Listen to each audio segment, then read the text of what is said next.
भारत नाम के पीछे एक बहुत गहरा ऐतिहासिक, सांस्कृतिक और धार्मिक अर्थ जुड़ा हुआ है। आइए विस्तार से समझते हैं। छोटा नीला हीरा, भारत नाम का अर्थ और उत्पत्ति। एक राजा भरत से संबंध। भारत नाम की उत्पत्ति राजा भरत से मानी जाती है, जो एक महान सम्राट थे।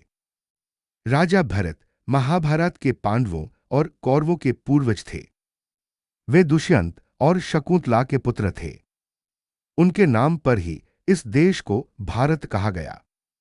दाईं ओर इशारा करती तर्जनी, इसलिए इसे भारतवर्ष या भरत की भूमि कहा गया, जिसका अर्थ है भरत के वंशजों का देश। छोटा नीला हीरा, पुराणों और वेदों में उल्लेख। भारत नाम का उल्लेख बहुत प्राचीन ग्रंथों में भी मिलता है। विष्णु पुराण में कहा गया है, उत्तरन यत् समुद्रस्य हिमाद्रेश्चैव दक्षिणम वर्षं तद भारतन नाम भारती यत्र संततिः। अर्थ, समुद्र के उत्तर और हिमालय के दक्षिण में जो भूमि है उसे भारत कहा जाता है, जहां भरत की संतति बसती है। छोटा नीला हीरा, भारत शब्द का आध्यात्मिक अर्थ।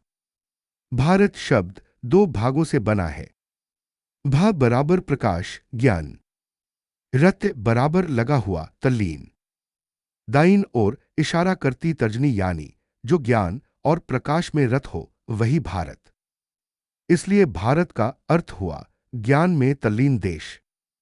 छोटा नीला हीरा, संविधान में नाम। भारत का आधिकारिक नाम भारतीय संविधान के अनुच्छेद 1 में लिखा गया है। India, that is Bharat, shall be a union of states. Bharat अर्थात इंडिया राज्यों का एक संघ होगा। ग्लोब, पृथ्वी, यूरोप, अफलंत्रिका, भारत नाम का पूरा इतिहास और अर्थ। बरथा नारंगी हीरा, एक राजा भरत, भारत नाम के जनक। भारत नाम का सबसे प्रमुख और स्वीकार्य स्रोत राजा भरत हैं। राजा भरत दुष्यंत और शकुंतला के पुत्र थे। वे एक महान चक्रवर्ती सम्राट थे, जिन्होंने संपूर्ण आर्यावर्त उत्तर से दक्षिण तक को एक शासन में जोड़ा। उनके शासन में न्याय, धर्म, ज्ञान और वीरता का अद्भुत संगम था।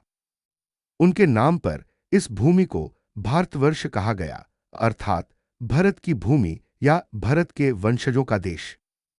दाईं ओर इशारा करती तर्जनी, यही कारण है कि आज भी भारत के नागरिकों को भारतीय कहा जाता है, यानी भरत वंश के लोग।